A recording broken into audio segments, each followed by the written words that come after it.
Rule notified झाल्याच्या नंतर जरंग्यांनी जे आहे अर्ज केला, त्या अर्जाला संबंधित वरिष्ठ पोलीस निरीक्षकांनी जे आहे कायदेशीर दृष्ट्या रूल्सच्या आधारे म्हणजे सांगायचं म्हणजे तर 9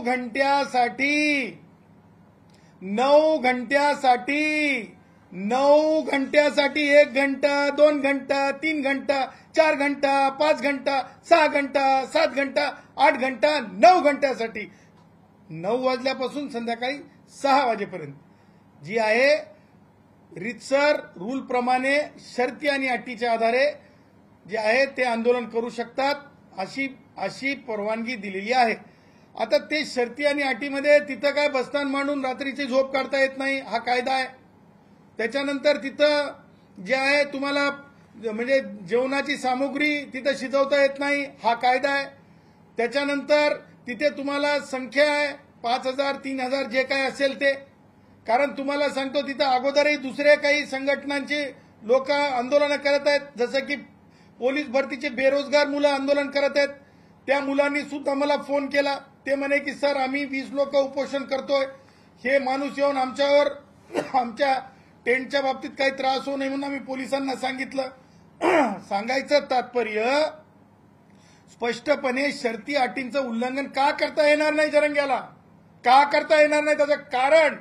माननीय उच्च न्यायालयाच्या मुख्य न्यायमूर्तींच्या पीठाने स्पष्टपणे जे निर्देश दिलेले आहेत, या नोटिफाईड झालेल्या रूल्सच्या अनुषंगाने या रूलच्या विरुद्ध जाऊन जरंग्याला काहीही करता येणार नाही।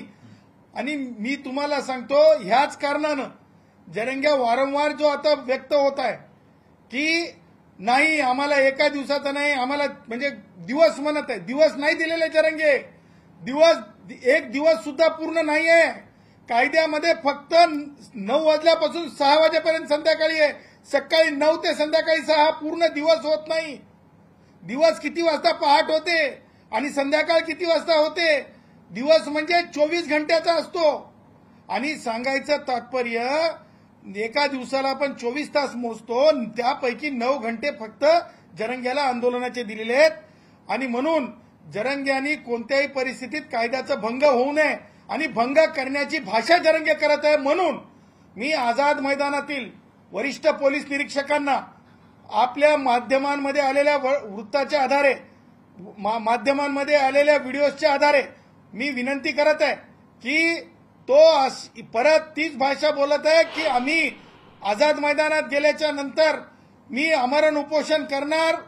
उठणार नाही, अशा प्रकारची भाषा जरंगे करत आहे। जे उच्च न्यायालयाच्या निर्णयाचं, उच्च न्यायालयाने दिलेल्या डायरेक्शनचं सरळ जे अवमान आहे, त्याचबरोबर स्टॅट्युटरी कंटेम्प्ट सुद्धा आहे। म्हणजे एखादा कायदा माननीय राज्यपाल महोदयांनी स्वाक्षरीत करून लागू केल्याच्या नंतर त्या कायद्याचा भंग खुलेआम करू अशी भावना व्यक्त करणे किंवा तशा प्रकारच्या कृती सामोरं जाणे किंवा म्हणणे की इथे थांबा तिकडे थांबा 1 किलोमीटर थांबा आणि काहीतरी अघटित घडवण्याचा परत डोक्यात काही प्लॅन आहे का, हे सुद्धा वरिष्ठ पोलीस निरीक्षक आझाद मैदान यांनी लक्षात घ्यावं। कारण लक्षात ठेवा हाच तो माणूस आहे, उद्या जर झाकीर नाईक सारखं जर आझाद मैदानात काही घडलं तर हाच तो माणूस जिम्मेदार पकडावा। कारण अंतरवाली सराटीमध्ये हाच तो माणूस जिम्मेदार होता आणि वारंवार असे गैरकृत्य करण्याची भानगड, हिंसक आंदोलन करण्याची सवयच्या माणसाला लागलेली आहे की काय, असा मोठा या माणसाला अटक झाल्याच्या नंतरच जे आहे रितसर चौकशीमध्ये जे आहे ह्या प्रकरणाच्या बाबतीत सखोल अभ्यास होऊ शकेल। यासह